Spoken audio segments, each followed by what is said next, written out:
Greetings and welcome to Lecture 3.7, Linear Inequalities in Two Variables. So linear inequality in two variables is any expression that can be written in the form of ax plus by is less than c. Now where a and b and c are real numbers and a and b are not both zeros, and the inequality symbol can be any of the following four. It could be less than or equal to, greater than or equal to. Now let's go step back a moment and recall what an inequality in one variable looks like. So for example, 3x plus 5 is greater than or equal to -2. And we'll use our addition property of inequalities and our multiplication property of inequalities to get it to where it says x is greater than or equal to -7/3. On a number line, it's going to be a solid dot because it includes our solution. It's some equality. And since it's greater than, it's an arrow to the right. Now let's take another example. -2x minus 1 is less than 5. So again, we're going to use our addition property of inequalities as well as our multiplication property of inequalities. Add 1 to both sides. Now where -2x is greater than 6. Multiply by the reciprocal. So it's a -3/2 times a -2/3.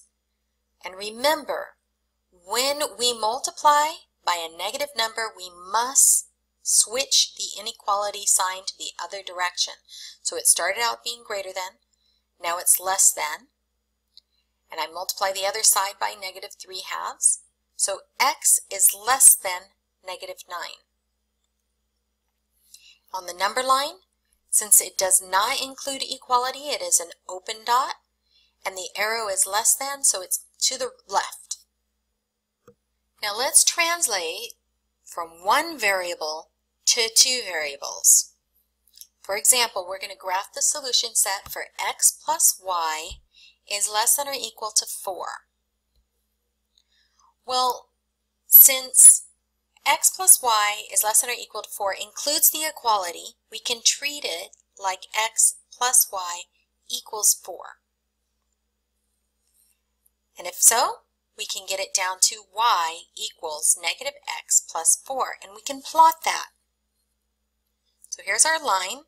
It goes through the intercept y equals 4, and then it is 1 over 1 down, 1 over 1 down, 1 over 1 down. Therefore, I have a negative slope of a line. But here's the thing, we only took care of the equality portion of this. We did not take care of the inequality portion of this example. So what do? So here's what we do now. We choose a region somewhere, either above the line and below the line. We just choose some point that's in there. One that's to the left and one that's to the right of the line. And then once we choose whatever points they are, we plug it into our equation and we see if it is true. So to the left of the line I chose, here's the left of the line, I chose the point -2, 4. -2, 4. That's over here. That is to the left of the line. I understand it is not on the line. You don't want it on the line. You want it off the line in the region, in the area to the left of the line. Now, once we plug that in, y is less than -x plus 4. Plug in the -2 and the 4. Wherever you see an x, plug in -2. Wherever you see the y, plug in a 4. 4 is less than -2 plus 4.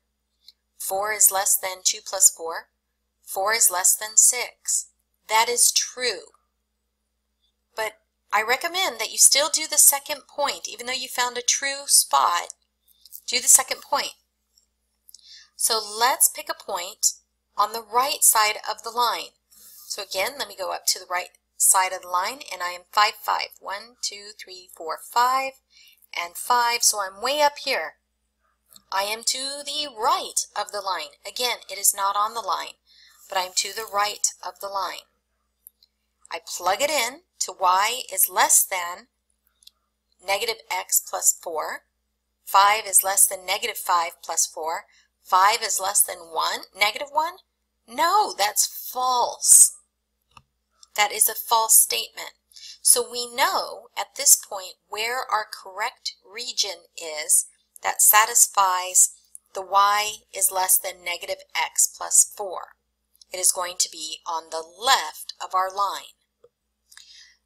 So we are going to shade everything to the right or to the left of the line, because every single one of those points, every point in the shaded region will satisfy x plus y is less than 4. Let's just pick another one, just randomly. 0, 0. 0 plus 0 is less than or equal to 4. That's true. Negative 4, negative 4. Negative 4 plus negative 4 is negative 8. Negative 8 is less than or equal to 4. So again, you can pick any of these points in this region and it will satisfy the equation. Therefore, we shade that side in. And that is our solution. If you recall, when we had one variable with inequalities, we had the choice of a closed dot or we had a choice of an open dot. So how do we deal with a line that is in essence an open dotted line? Well, we used a dashed line. So any time that the inequality has no equality, where it's less than or greater than, we're going to use a dashed line, similar to how we use an open circle. So the first step, replace the inequality symbol with an equal sign, and then solve for y. The resulting equation represents the boundary, the line, for the solution set. We're going to graph the boundary, that line. We're going to use a solid line if it includes this included into the solution set, meaning there is some equality, or a broken line, a dashed line, if the boundary is not included in the solution set. So again, a solid line if it's less than or equal to, or greater than or equal to. A broken line, a dashed line, if it is less than or greater than. Then we're going to choose any 2 points, not on the boundary, not on the line. One is going to be on the right of the boundary, and one is going to be on the left of the boundary. If the resulting statement is true, the region that we shade is going to be on the same side. If the resulting statement is false, then the region that we shade is going to be on the opposite side. Let's try an example. Y is less than 2x minus 3. So first and foremost, it does not have any equality. So I'm going to plot the line y equals 2x minus 3, but when I draw it, I'm going to draw a dashed line because there is no equality. So my y-intercept of y equals 2x minus 3 is at negative 3, 2, 3. And my slope is 2, a positive 2. So I'm going to go over 1, up 2. Now that I have 2 points, again, it does not have equality. So I'm going to choose a dashed line. And now I have to figure out which side of my boundary do I shade. So I'm going to just pick a couple points. I particularly like the easiest one of 0, 0. So let's try 0, 0. That is 0, 0.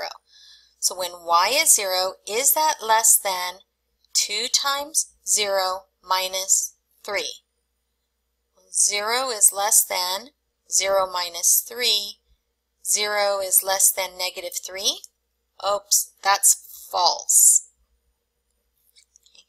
But before I continue, I am going to find another point on the right-hand side of my line, my right-hand side of the line, and I'm going to try that point because I want to make sure that I cover all my bases. I just don't want to take the false for granted. Maybe I did some wrong math. So I'm going to select another point, and I'll just select, let's say, oh, what is that? That is 1, 2, 3, 4, 5, -2. I'll say 5, -2. And I'm going to plug it in. -2 is less than 2 times 5 minus 3. -2 is less than 10 minus 3. -2 is less than 7. And that is true. And because it's true, I know all the points, no matter what I choose, to the right of the boundary is going to hold the solution set to be true. So I'm going to shade in everything to the right.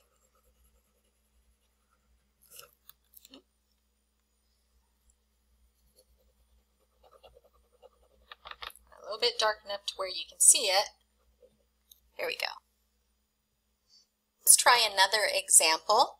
My first step, I want it to look like y equals something, or y is less than or equal to something.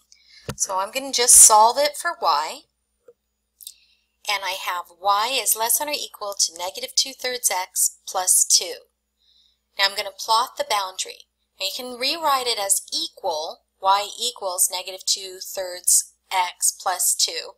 But since I already kind of have it in my head that there is equality in my original inequality, I am going to plot it with a solid line. The y-intercept is 2. And my next point, I move over 3, 1, 2, 3, and down 2. I have my 2 points, and again, it is a solid line because there is equality to it. Now I just have to find 2 points, one on each side, to the left and to the right, to see which region I shade. Again, I'm going to try 0 because it's easy. 0 is less than or equal to -2/3 times 0 plus 2. Well, 0 is less than or equal to 2. So this is true. So I'm just going to make a little note there of true. I'm going to choose another point on the other side of the line. I don't have to pick big numbers. I can pick something small. So I'm going to say just 3, 3. That is off the line. It's up here at 3, 3. 3 is less than or equal to -2/3 times 3, which would be -2, plus 2 is 0. 3 is not less than or equal to 0. So I know my shaded region is on the left. So I shade in enough to let you see which region all the solution set is in. So let's try one more. X is less than or equal to 5. Well, I know x equals a number would be a vertical line, so x is less than or equal to 5, and since it includes equality, I'm going to go ahead and plot that. 1, 2, 3, 4, 5, and y can be anything else, and x is always going to be 5. Hopefully that lines up pretty well. Straighten out my line just a little bit. Includes equality. So I have my horizontal line. Now I just have to test to the left and to the right of my line. So let's choose 0. Well, when x is 0, is that less than or equal to 5? Yes. 0 is less than or equal to 5. Let's try 10. Is 10 less than or equal to 5? No. So I know my region to the left is going to be my true region. So I'm going to shade in my region to the left. That was a nice, easy one for a change. So again, with a horizontal line. So that's it for this video lecture. Until next time, be seeing you.